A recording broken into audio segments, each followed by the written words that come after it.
Basic settings for Sonicwall SSL VPN.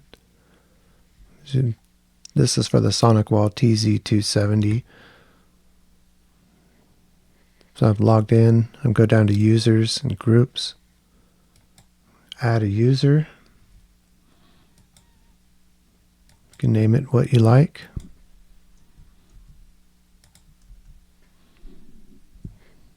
This setting, if it's checked, will prompt the user to change their password at next login, which is nice. They won't be able to get in until they change it.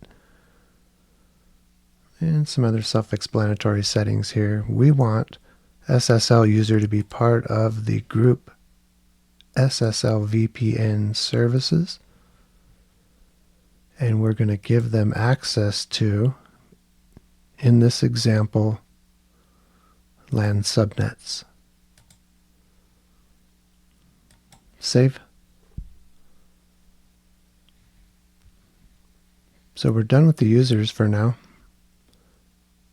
Go up and click on SSL VPN server settings. We want to apply SSL VPN access to the WAN zone. Port can stay, certificate can stay. User domain, whatever you put here will have to match in your client application that will be used to connect. In this case, it's the Sonicwall NetExtender. Self-explanatory settings. This is an important setting for me. I like to use this setting in case a user walks away from their computer and somebody else walks up to it. This inactivity check will kill the connection if inactivity has exceeded the time setting here. Here's where you can set up a URL for your user to download the NetExtender application.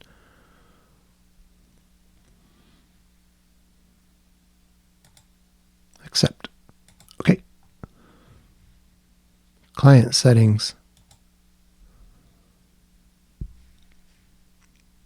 I'm going to edit this profile. So here is where you would set up an address pool to be assigned to this connection.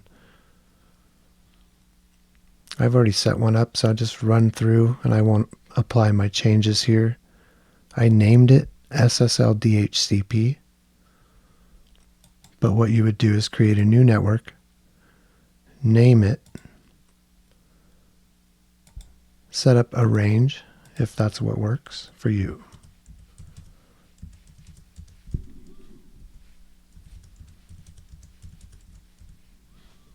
Oops, that's not a range. Here's a range, a very small range. So when the Sonicwall NetExtender application connects to the router, this address pool will be used to assign it an address. Client routes, LAN subnets.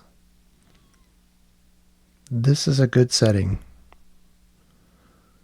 to pass the traffic from SSL VPN to WAN. An SSL VPN WAN access rule will be added automatically.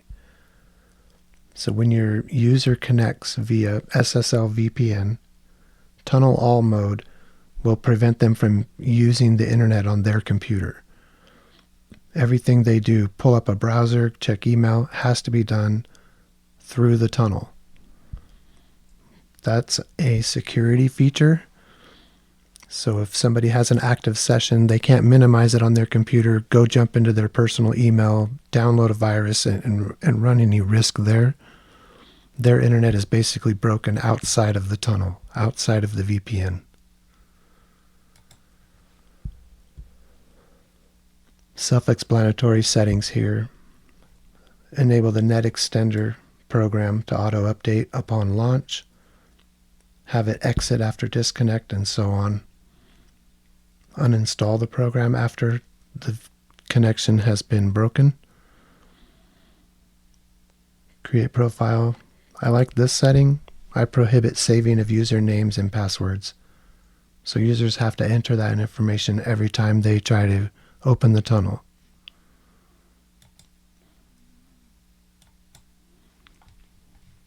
So that was the users, the server, and the client settings. And we can go up to our zones and see that on our WAN, SSL VPN access is enabled. And from there, you can edit and turn off such features as intrusion protection and so on. There's some auto generation selections here that will just automatically create rules. This is just a basic setting. In some cases, you might not want rules to be automatically generated. For now, we're going to just leave the defaults. We're not going to mess with anything else here. We're just confirming it is enabled on our WAN zone. Here we have the Sonicwall NetExtender client application setup installed.